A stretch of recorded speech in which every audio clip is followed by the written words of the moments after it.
சீமான் அவர்கள் சொன்ன கேள்விக்கு பதிலை நீங்கள் அவரிடம் தான் கேட்கணும். இறந்து போனவங்களை பத்தி ஏன் இப்ப பேசி அதை ஒரு அரசியல் ஆக்குறாங்கன்னு தெரியல. நமக்கு வாய் இருக்குதுன்றதுனால நம்ம எதோ பேசக்கூடாது, கொச்சியா பேசக்கூடாதுங்க. குறைந்த விலை, நிறைந்த தரம், தங்கள் தேவைகள் அனைத்தும் ஒரே இடத்தில். ஜெயச்சந்திரன் அறிவிச்சிருக்காங்க.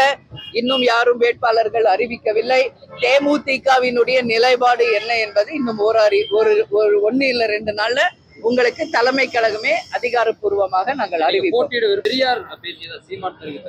இது 2-3 நாளா என்கிட்ட எல்லா பிரஸும் கேட்டுட்டாங்க. நான் தெளிவாக இதுக்கு பதில் சொல்லியிருக்கேங்க. சீமான் அவர்கள் சொன்ன கேள்விக்கு பதிலை நீங்கள் அவரிடம் தான் கேட்கணும். சீமான் ஒரு கருத்து பதிய வச்சா அதுக்கு நான் எப்படி பதில் சொல்ல முடியும்? இதற்கு முழு முக்கிய பொறுப்பேற்க வேண்டியவது சீமான் அவர்கள் தான். ஏன் அந்த மாதிரி பேசினாரு? ஏன்னா பெரியார் யார் என்பது உலகுக்கு தெரியும், தமிழக மக்களுக்கு தெரியும். அவர் வாழ்ந்து அவருடைய தன்னுடைய சரித்திரத்தை இங்க நிரூபிச்சு அவர்கள்லாம் இறந்து போனவங்களை பத்தி ஏன் இப்ப பேசி அதை ஒரு அரசியல் ஆக்குறாங்கன்னு தெரியல. அவர் இருந்த காலம் அதை ஒரு சரித்திரமா பண்ணிட்டு தான் போயிருக்காரு. இல்லைன்னு சொல்ல முடியுமா யாராவது? நல்ல விஷயம் தானே, நாட்டு உரிமை ஆக்குறது நல்ல விஷயமே. பெரியாருடைய நூல்களை அதுல மாற்று கருத்து கிடையாதுங்க.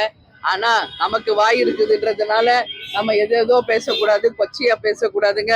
வாழ்ந்து மறைந்த தலைவர்கள் அது யாரன்னா இருக்கட்டும், அவங்க மறைந்த பிறகு அவர்களை பற்றி தவறாக பேசும் கருத்து நிச்சயமாக தேசிய முற்போக்கு திராவிட கழகம் நாங்க ஏற்றுக்கொள்ள மாட்டோம். எனவே அவருக்கு சொன்ன அந்த கேள்விக்கு பதில் அவரிடமே நீங்க கேட்கணும்னு சொல்லி நான் கேட்டுக்கிறேன்.